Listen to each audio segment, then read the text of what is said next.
A few weeks back, Path of Exile did launch its final game, so I thought I might give you a quick look at it. It is an action RPG, and I wanted to show you basically what it was, because I've been playing a lot of it lately.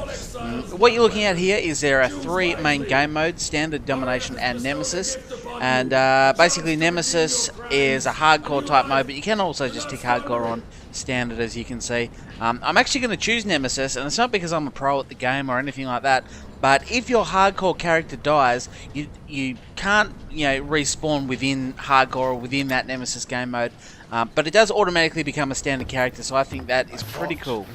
Now, onto the characters. First of all, we have a Templar here, so they run you through a bit of a description about themselves, but they all sort of have different abilities and things like that. What I would recommend, obviously you're looking at the shadow here, what I would recommend is if you're keen to get into this game, you're not quite sure, obviously this Marauder here is a big warrior. He's your standard sort of big heavy weapons and heavy armor and stuff, but there's a couple of different sort of styles of characters you can choose. This ranger here, obviously you can see it's got a bow, but it's not restrictive, but I'll go through that a little bit later on. There's a range of characters. I would recommend just having a quick look on the Path of Exile website if you want to make sure you pick the right character, or just pick whichever one you like the look of the most. Obviously if you like mages or witches, then this witch is the obvious choice. I have a main character who is a witch, but for this particular game mode I'm going to choose the ranger here, which is sort of a heavily dex character. So let's hop into the game now. Essentially you start washed up, as you can see, on the beach as a exile character. You talk to this young fellow here. I'll go through that. He unfortunately gets eaten by a creature or zombie of some sort. But anyway, we've got the first couple of items now. I do apologise for the lag. I don't know why that's happening. But you can see I've picked a bow up, and I can actually insert that gem straight into the bow already. And there you go. You can also see that if you right click on the gem, it will just remove the gem, pop it back in the inventory. So another awesome feature of the game. Now, I'm sure at this point some of you will be recognising this general layout and game style from other games like Diablo 3 or 2 or whatever the case may be, or Torchlight 2. So what separates this game from them? Well, ultimately it is very similar to Diablo 2. I think they kind of took that theory and expanded on it. But yeah, it's great for anyone who sort of played Diablo 3, but it wasn't really what they wanted. They would have preferred something more like Diablo 2, and this is an awesome choice. Now I'm just quickly showing you a few items. I've picked them up along the way. They've automatically put them into my inventory, into the correct slots, and if you hit the character panel you can see all the stats, so you'll know if you want to swap in or out a certain type of armor. Now let's look at the skill tree. I have leveled up. Now it is epic and huge and pretty daunting. But the advantage is you can go anywhere you want. That the more you level up, you can head in any direction, but each character will start in a certain spot. My character started there, so it's easy just to whack on the first point, especially at this stage of the game. You don't have a lot of choices, so that was nice and easy to choose. But trust me, it may look a little bit overwhelming and a little bit daunting, but it does make sense once you get into it. There's also a whole bunch of builds you can check out on the internet, and even straight off the Path of Exile website itself. It is actually a really great source of knowledge, so if you'd like to get into this game, definitely worth checking that out. Now I am fighting my first kind of boss fight here, and that colour that he is, the bronzy, browny, orangey, whatever the hell that colour is, that does mean that he's a legendary boss, and hopefully it'll increase the chances of him dropping some really cool items. But probably the best thing about Path of Exile, which I haven't mentioned yet, is that it is free to play, believe it or not. So your first question, as mine is most likely, do you have to pay to become good at it? You have to pay to be competitive. The simple answer is no. I'm just finding another blue fireball gem there, which I will go and insert that into my bow as well. But the answer is no. The game plays out fine. It was actually designed by a New Zealand team, I believe, and you'll notice that a lot of the voice actors in the game are in fact New Zealand. So, it's pretty good to have something from down this end of the earth. They've designed it with the intention of it playing out perfectly for those who choose to spend money on it versus the people who choose not to. There is a microtransactional store, which is, to be expected, but the items you buy out of it, things like pets or skins or, make your spells look different, those sorts of things. They don't actually give you an advantage in game. They just look a bit cooler, and ultimately it's just kind of a way of donating to the development team, which has done a fantastic job. Just quickly chatting to these people in town as well to get quests sort of cash in. But yeah, anyway, it plays out perfectly well if you don't want to spend $1 on it. But if you're anything like me, you will get to a point in the game where you kind of feel like you want to say thank you to the developers. And I end up purchasing just a couple of little items, little spell skins, things like that. But that certainly is an option. You can see here I'm getting a reward for beating that large giant. I'm just quickly hovering over all the gems there so you can see what they are. Pause if you need to read them a little bit better. But the one I'm going to choose, of course, is the top one, which I believe was called Split Arrow. And it does mean that you're... well, it fires out 3 arrows instead of 1. So it's an advantage. It gives you more attacks.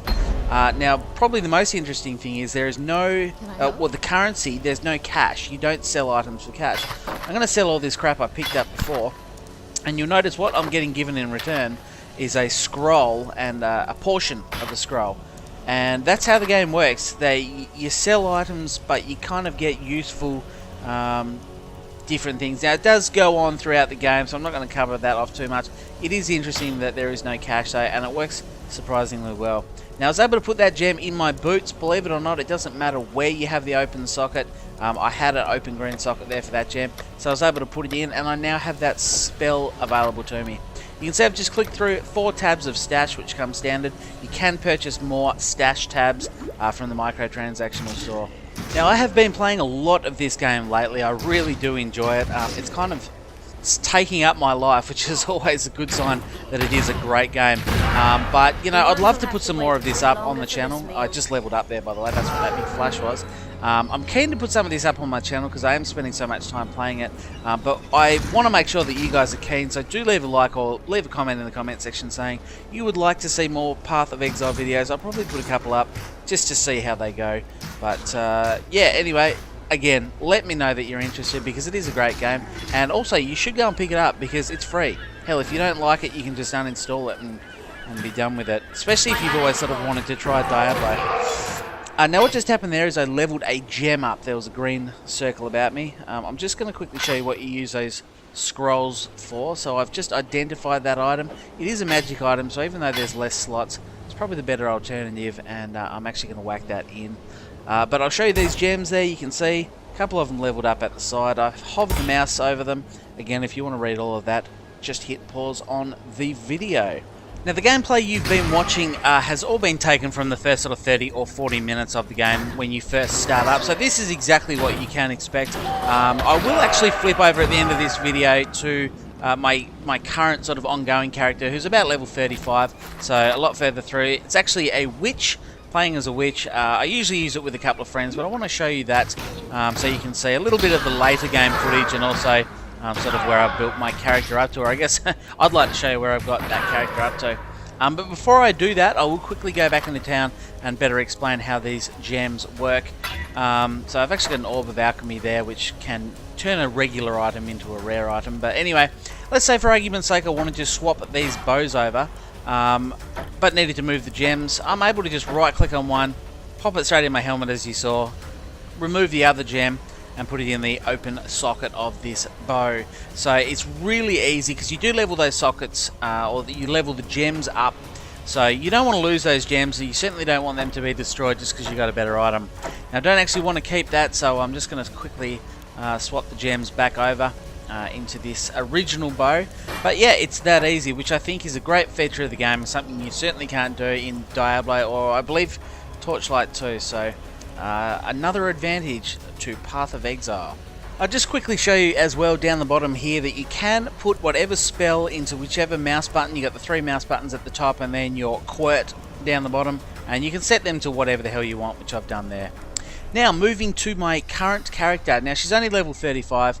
Not that amazing, but I thought I would quickly show it to you and also just hover my mouse over everything. If you do want to read what all the individual items and gems do, you will need to pause the video, but I thought I'm not going to sit here and read them all out because this video would go for like 40 minutes and I can just about guarantee there'd be very few people still watching it. So thought I'd quickly hover the mouse over it, but we'll go and I'll just show you a little bit of gameplay. This is coming out of the township in Act 3, which I believe is the final act of the game.